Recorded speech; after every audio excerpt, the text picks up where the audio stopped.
Este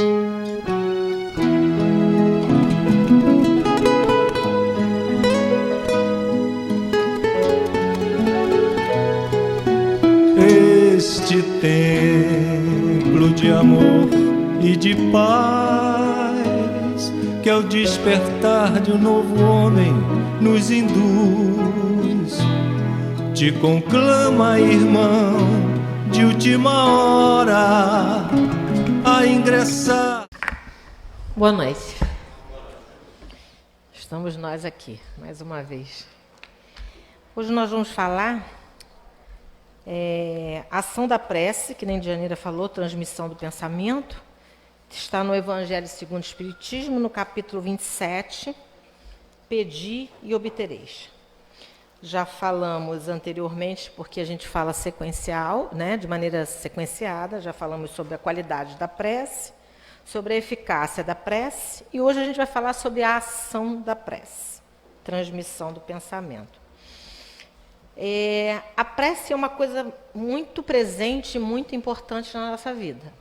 Vocês veem que todas as religiões, de alguma maneira, orientam para que se ore, para que se reze, né? Cada religião chama de uma maneira, mas na realidade, no final das contas, é tudo a mesma coisa, né? Esse momento que a gente tem, que a gente entra em contato com a espiritualidade. Na realidade, a gente entra em contato com Deus através da espiritualidade. Quando a gente deita, a gente faz prece, quer dizer, de um modo geral, né? Talvez nem todo mundo tenha o hábito, porque é justamente disso que eu vou falar. Quando se deita, faz prece, quando se levanta. Vocês podem reparar que na casa espírita, toda atividade, ela começa e termina com uma prece, né? A gente ora nos momentos felizes, às vezes nem tanto, mas muitos oramos. A gente ora nos momentos difíceis, nos momentos de aflição, mas muitas vezes a gente não dá a importância que a prece tem. Porque às vezes a gente pensa que a prece vai ser uma panaceia, aonde a gente vai orar e milagrosamente alguma coisa vai acontecer. E não é assim que funciona. Então vamos começar lendo aqui, porque esse capítulo tem muita coisa, essa transmissão do pensamento, tem muita coisa para a gente ler, porque realmente Kardec foi preciso. Essa fala, tudo que eu vou falar aqui para vocês hoje é a fala de Kardec. Kardec começa dizendo assim para a gente: a prece é uma invocação. Por ela, um ser se coloca em comunicação mental com outro ser, ao qual se dirige. Ela pode ter por objetivo um pedido, um agradecimento ou uma glorificação. Podemos orar por si mesmo ou por outrem, pelos vivos ou pelos mortos. As preces dirigidas a Deus são ouvidas pelos espíritos encarregados da execução das suas vontades. Aqueles que são dirigidos aos bons espíritos são levados a Deus.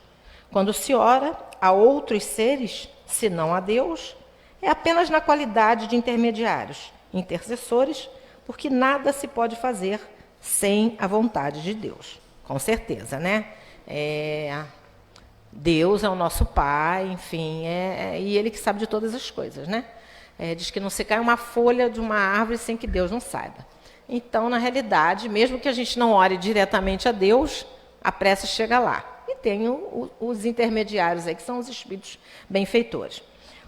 Como o item falou, a prece serve para 3 coisas. Para a gente louvar. O que é louvar? Louvar é engrandecer, é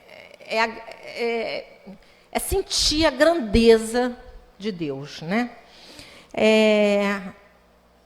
É aceitar, né? É quando você olha essa natureza, eu acho assim, lugares onde eu particularmente louvo a Deus. Toda vez que eu vou na praia, porque quando eu chego na praia e vejo aquele mar, eu digo assim, gente, só Deus.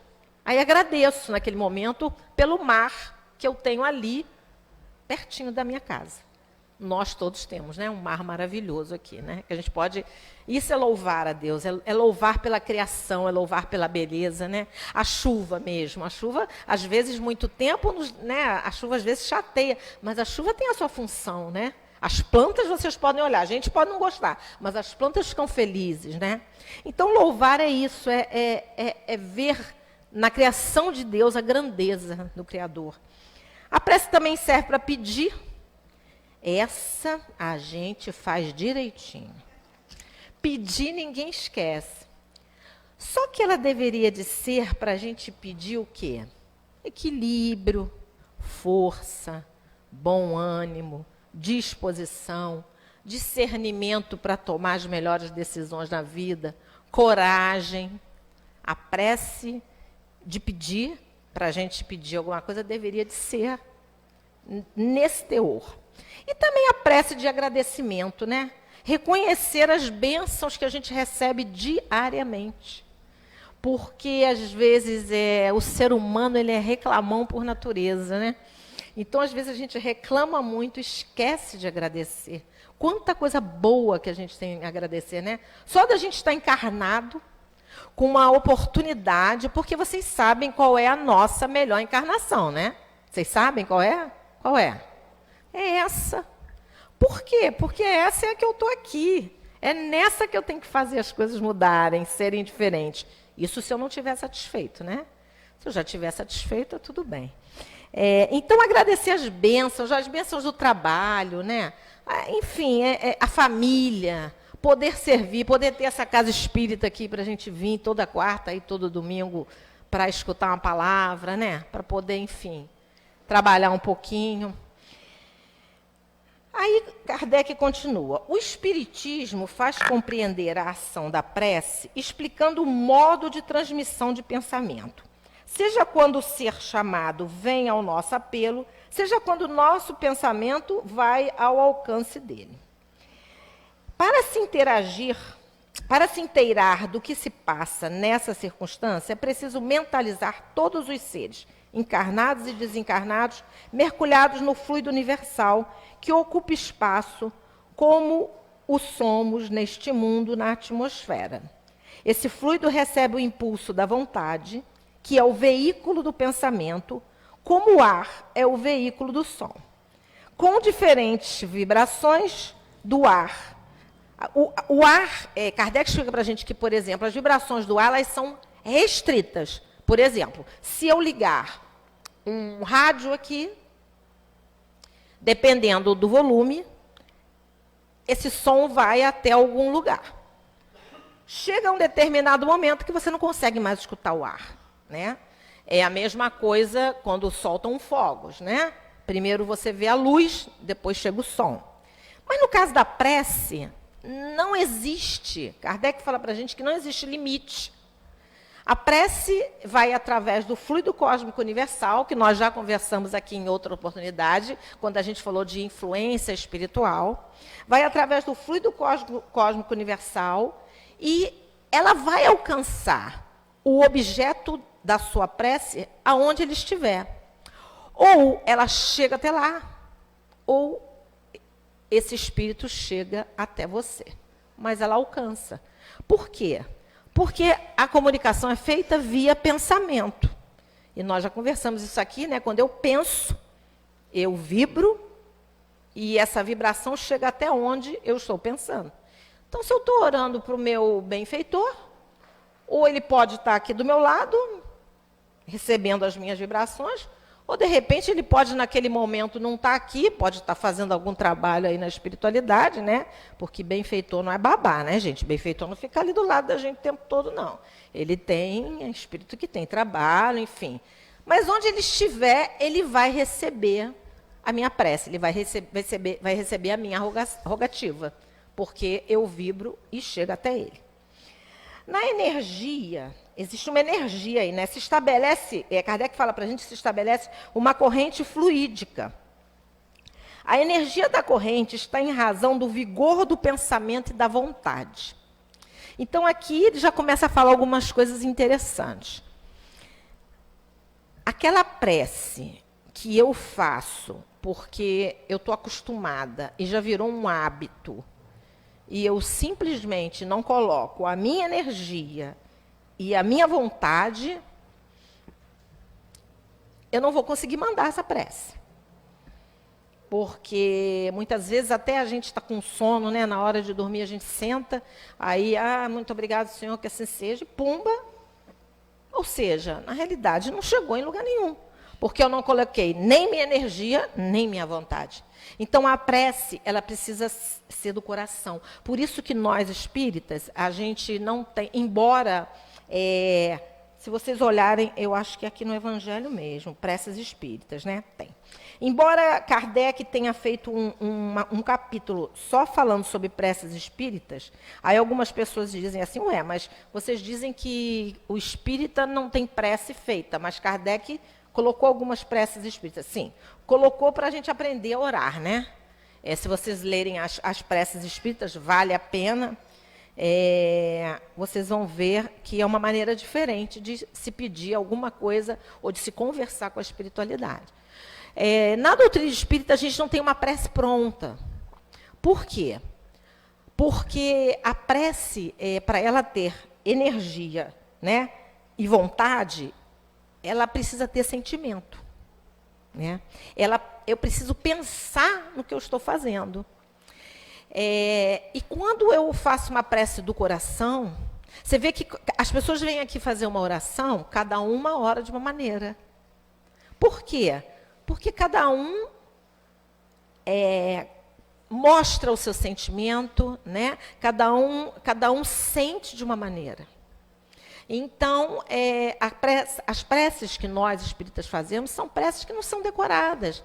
São preces que vão sair de acordo com o nosso momento, né?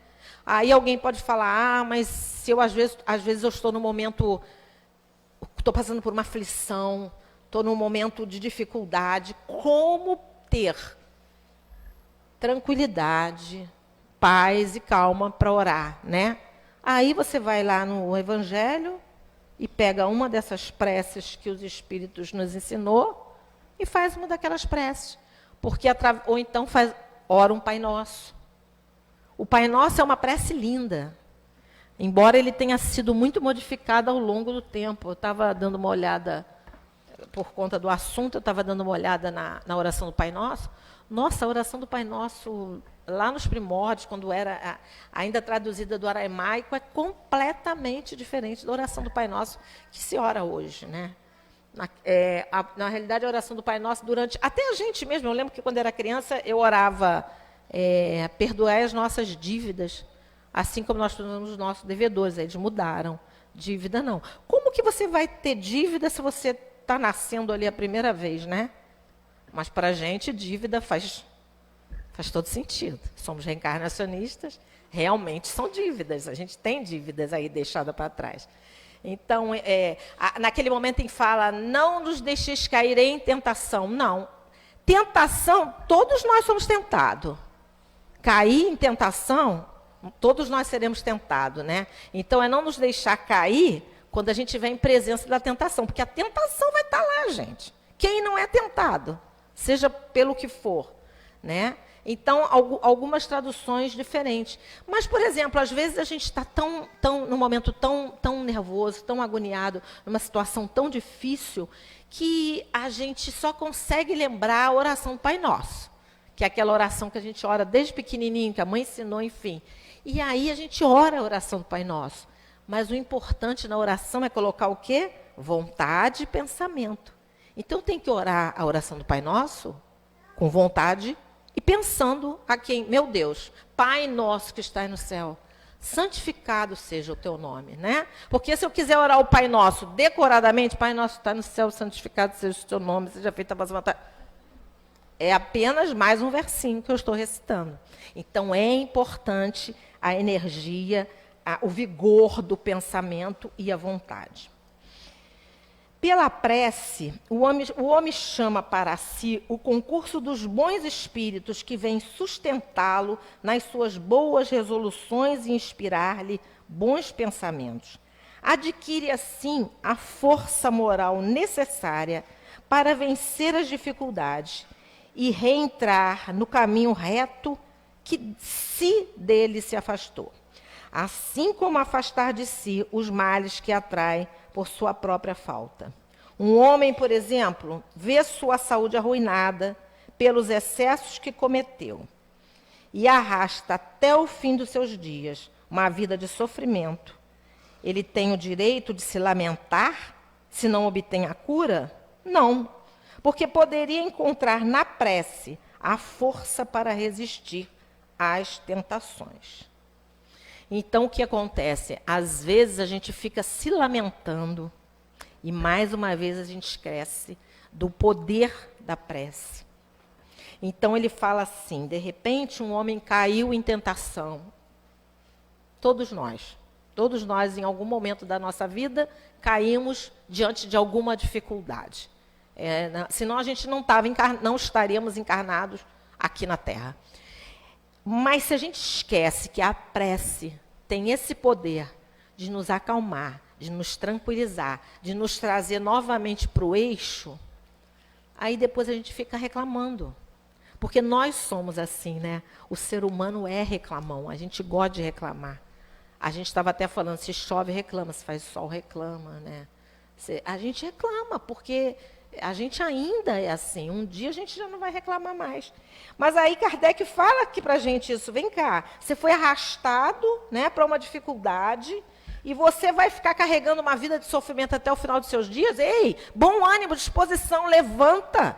Ora, mas eu não tenho ânimo, eu não tenho disposição. Então pede a Deus, pede aos benfeitores, levanta, faz alguma coisa. Mas é importante, né? É importante, porque a oração, ela traz justamente a força, eu achei muito, muito forte isso que Kardec falou, ela traz a força moral necessária para vencer as dificuldades e reentrar no caminho reto, se dele se afastou. Força moral, porque às vezes nos falta força moral mesmo. Não falo moral de moralismo, não. Eu falo moral de você estar mal, né? E aí a gente esquece da prece. Se dividissem os males da vida em duas partes, uma daquelas que o homem não pode evitar, outra das tribulações cuja causa primeira é ele mesmo. O homem é a causa das suas próprias tribulações, pela incúria. Incúria é pela sua falta, pela sua negligência, pela sua inércia e seus excessos. Ver-se-ia que esta suplanta muito em número sobre a primeira. Ou seja, todos nós temos que passar alguns momentos, né? São algumas expiações que a gente tem que passar. Isso é inevitável, todos passaremos. Expiações essa, causada por nós mesmos, né? Quer dizer, chegamos até isso por conta da nossa incúria lá em outras vidas. Mas ele diz aqui também que tem outras tribulações que são causadas por nós mesmos. Nós escolhemos o caminho errado. A gente escolhe os piores caminhos, os caminhos mais fáceis, né? Fáceis na vida, mas mais difíceis na condição espiritual. E aí ele fala que esses problemas que nós mesmos buscamos são muito maiores do que os males que a vida, de um modo geral, nos trouxe, ou seja, do que as provações que a gente precisou passar. Acho isso muito forte, né? É, pois, evidente que o homem é o autor da maioria das suas aflições e que delas se pouparia se agisse sempre com sabedoria e prudência. Então, a doutrina espírita é abençoada porque ela ensina isso para a gente, que nós somos o herdeiro de nós mesmos, que nós fazemos o que a gente quiser da nossa vida. Mas não é bem assim, não, porque eu conheço uma pessoa, a gente sempre conhece alguém, né? Nunca é a gente. Conheço uma pessoa que é muito boazinha, mas que já sofreu tanto, então ela pediu nessa existência para ela passar por todas essas dificuldades para poder talvez evoluir mais rápido. Na outra encarnação alguma coisa aconteceu para ela pedir isso. Porque a gente mesmo procura as dificuldades. Não é menos certo que essas misérias são resultados da nossa infração às leis de Deus? E que se observarmos pontualmente essas leis, seríamos perfeitamente felizes? Sim. Se não ultrapassarmos o limite do necessário na satisfação das nossas necessidades, não teremos as doenças que são consequências dos excessos e das vicissitudes que essas doenças ocasionam.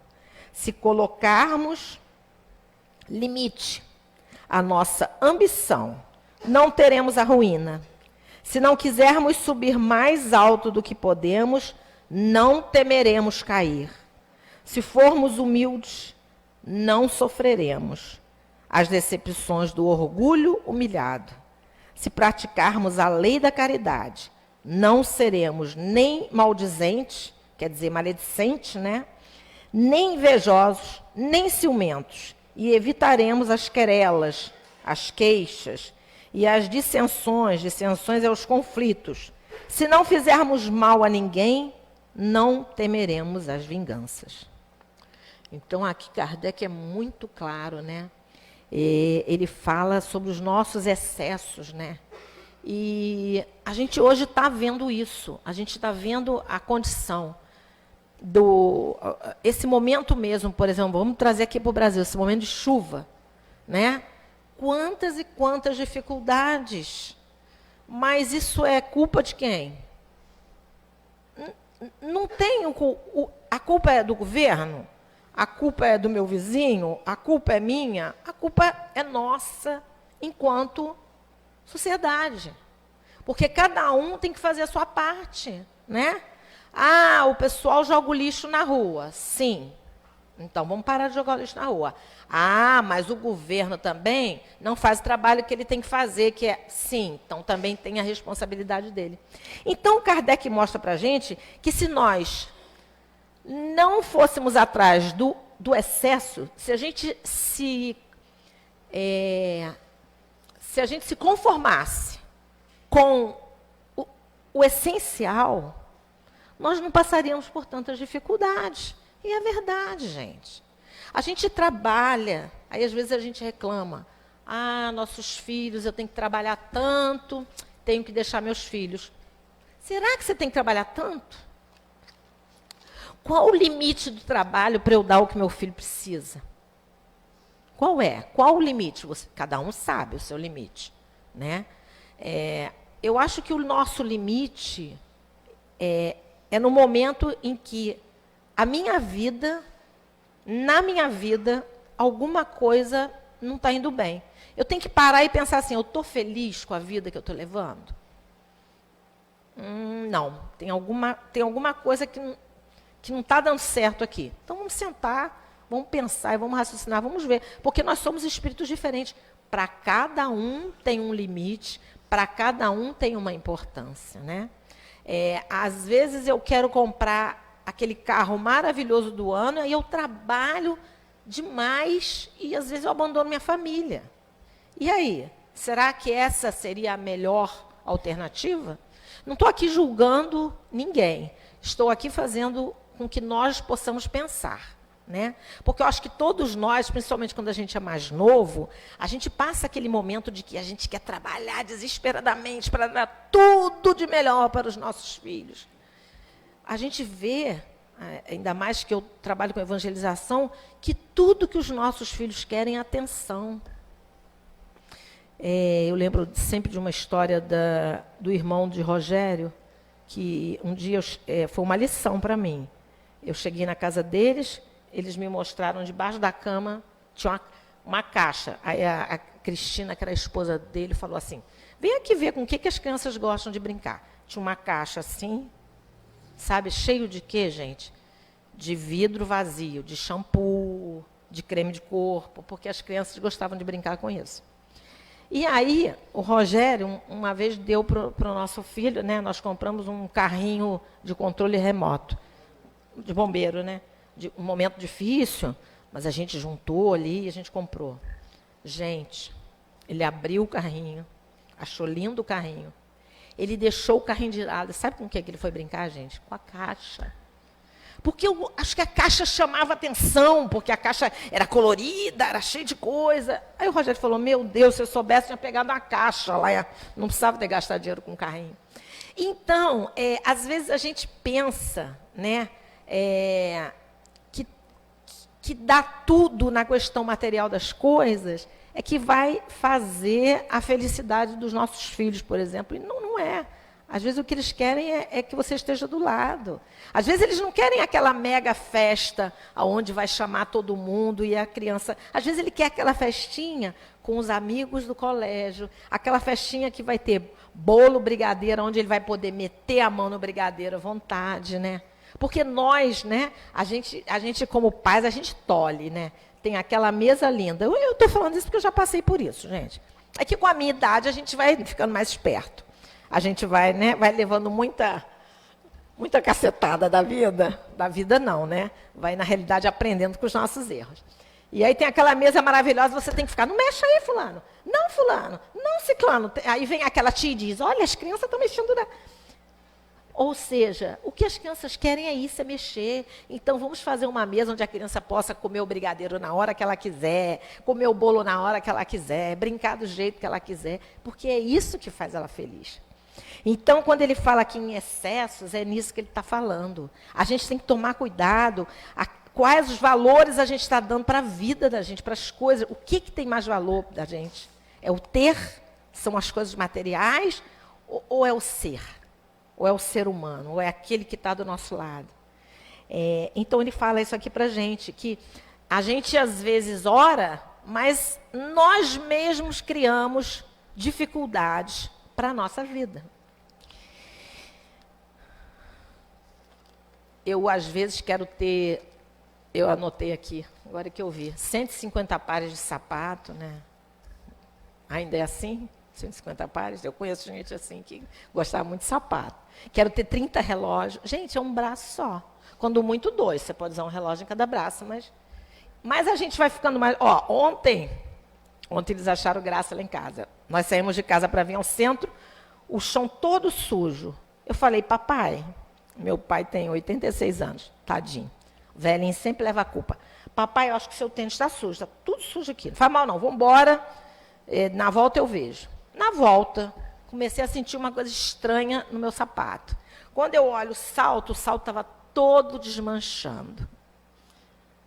O que foi? O Rogério falou, ué, mas o sapato é novo. Eu falei, não é, velho. Era um sapato que estava guardado. E aí, eu, de vez em quando, dá uma doideira, eu fiz uma limpeza. Falei, gente, estou guardando para que esse sapato? Para ser enterrada com ele? Não, né? Então, vou botar o sapato para usar. Só que ele ficou tanto tempo parado, o que aconteceu? Com certeza, alguma mulher aqui já passou por isso. O salto desmanchou todinho. Quem fez a sujeira na casa? Eu. Na casa e na casa espírita também. Se varrer aqui, vocês vão achar. Já varreu, então. E o sapato ficou lá sem utilidade. Quer dizer, eu fiquei assim, fiquei me culpando. Eu falei, gente, esse sapato podia estar no pé de alguém que estivesse precisando. E ele ficou guardado no meu armário. Então, a gente tem que pensar nessas coisas. Admitamos que os homens nada pudessem sobre os outros males. Que toda prece seja supérflua para deles se preservar. Já não seria muito estar livre de todos aqueles que provêm de si mesmo? Ora, aqui a ação da prece se concebe facilmente porque ela tem por efeito evocar a inspiração salutar dos bons espíritos e pedir-lhes a força para resistir aos maus pensamentos cuja execução pode nos ser funesta. Ele fala aqui o seguinte, mesmo que a prece não servisse para mais nada, mas se ela já servisse para os bons espíritos nos ajudar a nos livrarmos de nós mesmos, entre aspas, nos livrarmos do que a gente pensa, das nossas, né, das coisas erradas que a gente pensa, já seria uma bênção. E é verdade, gente. A gente nunca a gente olha para a gente, né? A gente tem que começar a olhar para a gente. A doutrina espírita está aqui para isso, né? A doutrina espírita não está aqui para a gente estar aqui pensando assim, olha, minha prima é assim, meu primo é assim. Não, eu tenho que olhar para mim, como é que eu sou, né?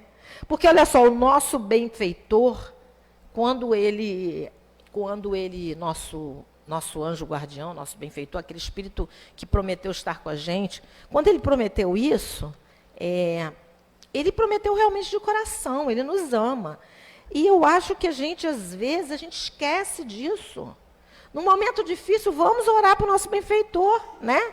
Orar, pedir para ele, para que ele me ajude, para eu não tenha maus pensamentos, para que eu não tenha desejo de vingança, para que eu não tenha ódio, que eu não tenha ciúme, que ele me ajude, né? Não que eu não tenha, mas que eu resista a esses sentimentos. Porque também, esse tipo de oração que eu peço para não ter, não existe.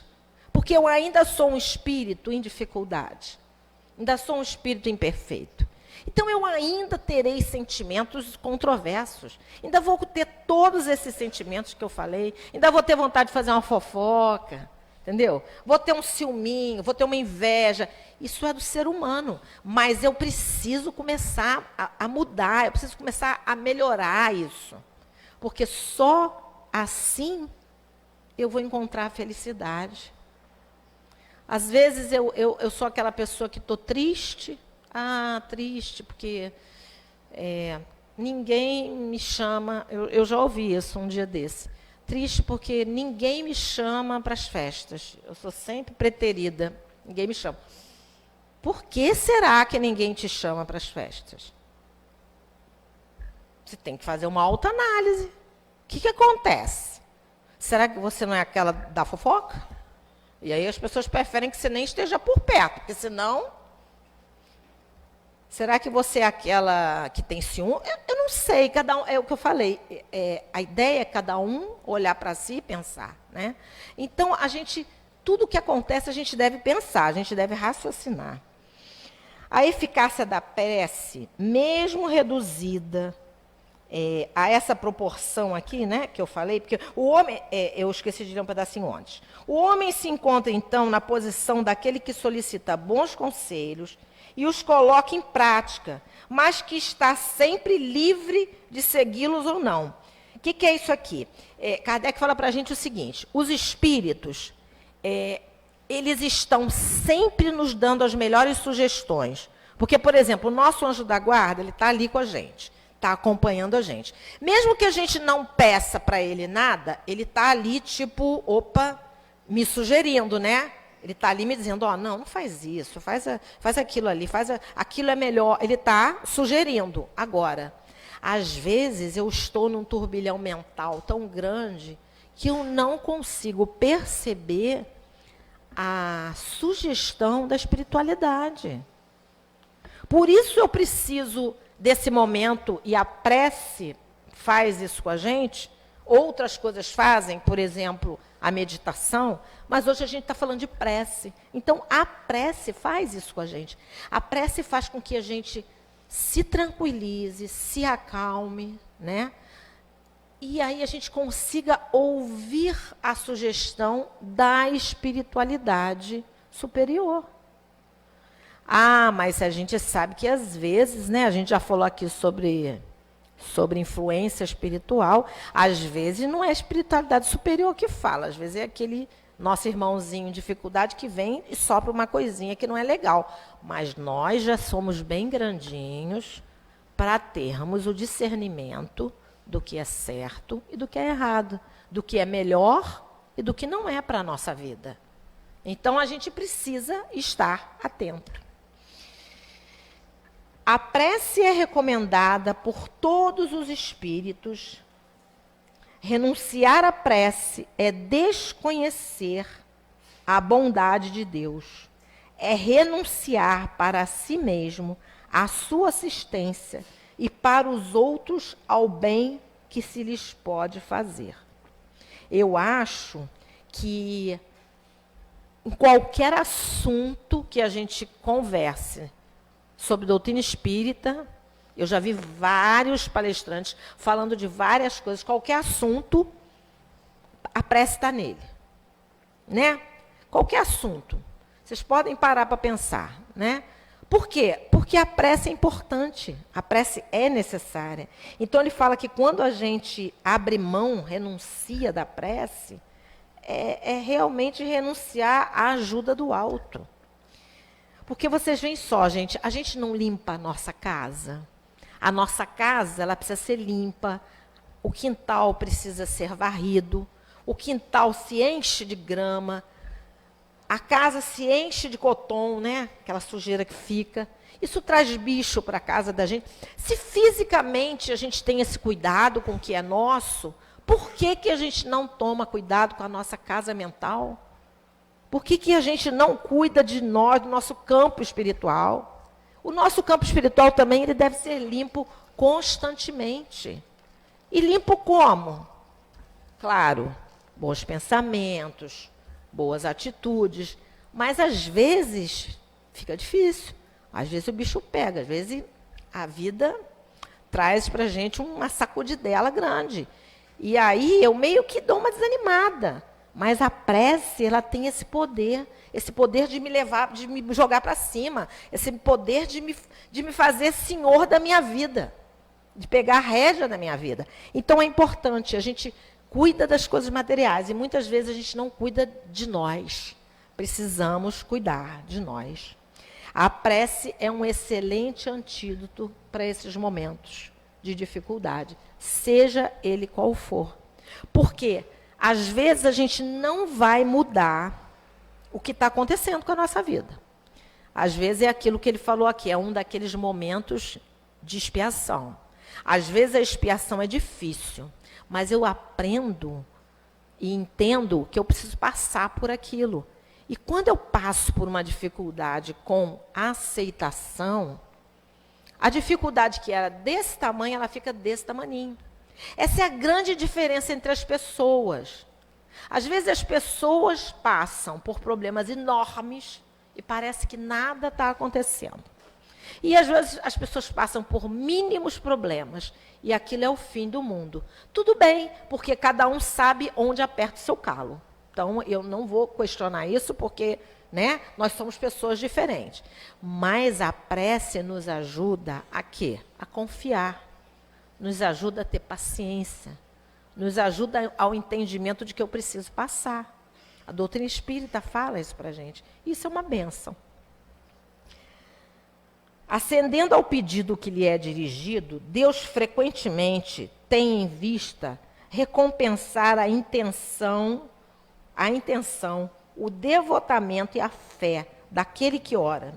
Eis porque a prece do homem de bem é mais meritória aos olhos de Deus e sempre mais eficaz, porque o homem vicioso e mau não pode orar com fervor e a confiança que só é dado pelos sentimentos da verdadeira piedade. Do coração do egoísta, daquele que ora nos lábios, não podem sair senão palavras, mas não os impulsos da caridade que dão à prece todo o seu poder. Até no capítulo sobre prece, Kardec fala da caridade, né? A caridade como sendo o impulso para que até a nossa prece possa chegar mais alto. Eu já falei isso aqui uma vez, quando a gente ajuda alguém, a gente angaria a simpatia de todos os espíritos que são simpáticos àquela pessoa. Não é assim com o filho? Se alguém cuida bem do nosso filho, a gente ama aquela pessoa, né? Mesmo que aquela pessoa seja, por exemplo, a professora, está na escola, mas a gente ama aquela pessoa. Agora, é a mesma coisa com a espiritualidade. Então, quanto mais eu me doar, quanto mais pessoas eu ajudar, mais espíritos eu terei, para que naquele momento da minha prece possam me ajudar. Isso é lindo, gente. E isso é verdadeiríssimo, é muito verdadeiro. Então, é isso que ele diz aqui. Aquele que ora simplesmente com a boca, só com palavras, que não ora realmente de coração, como é que essa prece vai chegar onde? Gente, as pessoas, por exemplo, quando vão fazer um assalto, elas também oram. Já passou até isso na televisão, entrevista que a pessoa, vamos lá, e vamos orar para que o assalto seja bem sucedido. E aí? Como é que é isso? Se a prece exerce uma espécie de ação magnética, poder-se-ia crer que seu efeito está subordinado à força fluídica, mas não é assim. Uma vez que os espíritos exercem essa ação sobre os homens, eles suprem quando isso seja necessário. A insuficiência daquele que ora, seja agindo diretamente em seu nome, seja lhe dando momentaneamente uma força excepcional, quando é julgado digno desse favor ou que a coisa possa ser útil. Ele quis dizer aqui que no momento de desespero, se a gente mantém a vida de uma maneira regrada, fazendo aquilo que é o melhor, né? Procurando ser pessoas melhores, mesmo no momento de desespero, onde de repente a gente não consegue botar toda aquela nossa energia na nossa prece, nós teremos o auxílio da espiritualidade. Porque ela, na realidade, ela nos julga digno desse favor, dignos de sermos ajudados. Porque ela entende que aquele momento foi um momento muito difícil, mas esse espírito, essa pessoa que está mesmo orando ali, né? Porque às vezes é difícil mesmo, né? Às vezes a pessoa não consegue nem orar, a pessoa tem momento que ela está muito angustiada, mas aquela pessoa é uma pessoa que busca. Então, se aquela pessoa busca, a espiritualidade vai ajudá-la, mesmo se ela não tiver a intensidade ou a força necessária para a sua prece. O homem que não se crê bastante bom para exercer uma influência salutar, não deve se abster de orar por outro, pelo pensamento de que não é digno de ser ouvido. A consciência da sua inferioridade é uma prova de humildade sempre agradável a Deus. Seu fervor e sua confiança em Deus são um primeiro passo para o retorno ao bem, no qual os espíritos são felizes por encorajá-los. A prece que é recusada é a do orgulhoso, que tem fé em seu poder e seus méritos, e crê poder se substituir à vontade do Eterno. O orgulhoso é aquele que acha que pode tudo. É aquele que acha que tudo está na mão dele. E a gente sabe que nada está na mão da gente. Tudo que está na mão da gente hoje, amanhã pode não estar. Então, ele fala aqui que o fervor nosso e a confiança em Deus é o primeiro passo para a gente ter o bem da espiritualidade a nosso favor. Então, e Kardec diz, né, para a gente que os maiores males da humanidade é o orgulho e o egoísmo. Então, a gente precisa trabalhar esse orgulho. A gente é bom, mas a gente não é o rei da cocada, né? Nem a rainha da cocada. A gente está buscando ser bom, né? Então, quando a gente acha que tudo a gente pode, a vida nos bota em prova. Vocês sabem que a vida sempre bota a gente em prova, né? Quando a gente acha assim que a gente está bem em alguma coisa, não, isso eu já superei, estou bem, isso daí eu já estou dominando, aí vem uma situação e te bota à prova. Aliás, a gente está reencarnado aqui para isso, né, gente? Na espiritualidade a gente aprende, mas a prova é aqui na Terra.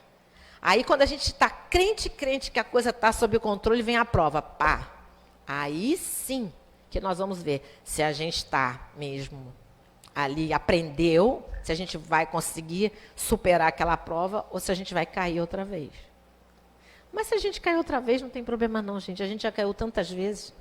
Então, levanta, sacode a poeira e dá a volta por cima. A gente não pode ficar chorando com a cara no chão. A gente tem que superar. Isso é importante. O poder da prece está no pensamento. Ela não se prende nem às palavras, nem ao lugar, nem ao momento em que é feita. Pode-se, pois, orar em toda parte, a qualquer hora, sozinho ou em comum. A influência do lugar ou do tempo prende-se à circunstância que pode favorecer o recolhimento. A prece em comum tem uma ação mais poderosa quando todos aqueles que oram se associam de coração ao mesmo pensamento e têm o mesmo objetivo, porque é como se todos gritassem em conjunto e em uníssono. Então, Kardec diz para a gente que a oração em conjunto tem um super valor. Então, por exemplo, quando a gente está aqui na hora da oração, quando a companheira vem orar aqui, o que a gente deve fazer enquanto plateia? A gente deve acompanhar aquela oração mentalmente, porque a gente está juntando forças à oração, né? Em vez de estar assim, ela errou, ela gaguejou, ela cuspiu. Isso não ajuda. Aí entra o nosso lado crítico. Então, quando o companheiro fala assim, feche o seu olho, na realidade, a gente, para orar, não precisa fechar o olho. Mas eu acho bom fechar o olho, sim, porque se você fecha o olho, você não vê nada.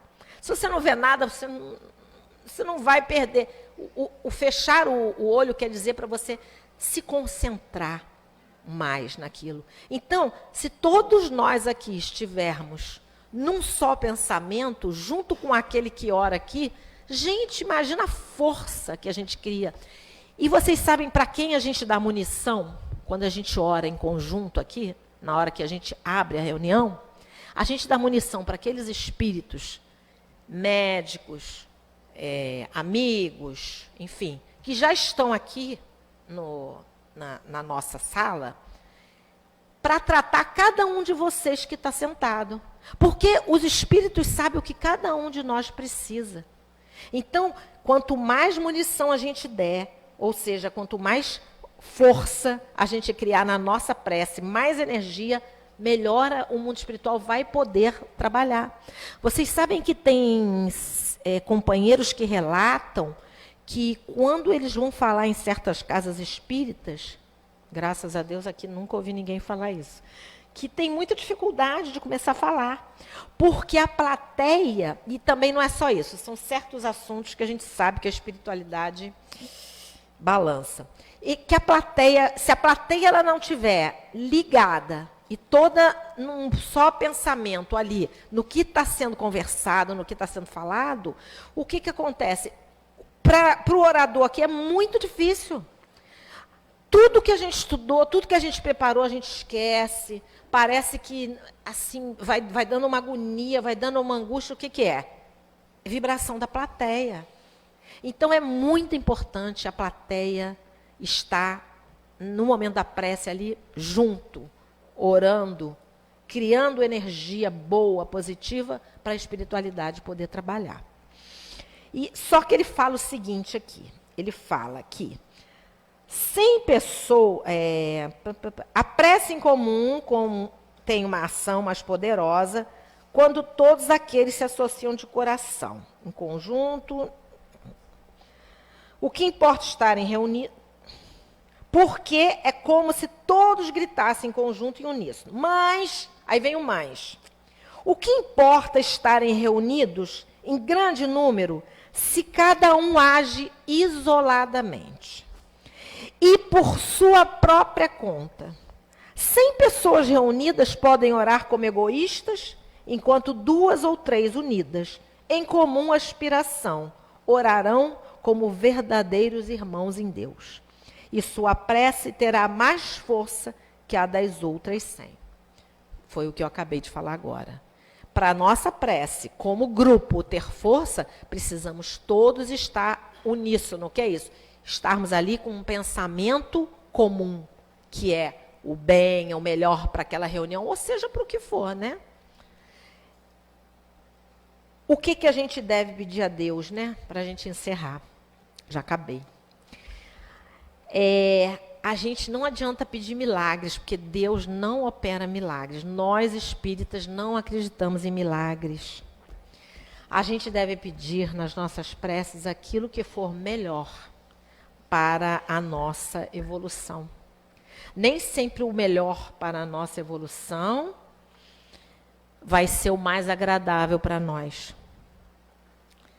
Então, que a gente peça o melhor, que a gente peça força para suportar aquilo que a gente sabe que vai passar, né? Força para suportar aquilo que a gente não pode mudar Esse é o problema do orgulhoso, né? O orgulhoso acha que ele pode tudo. Não podemos.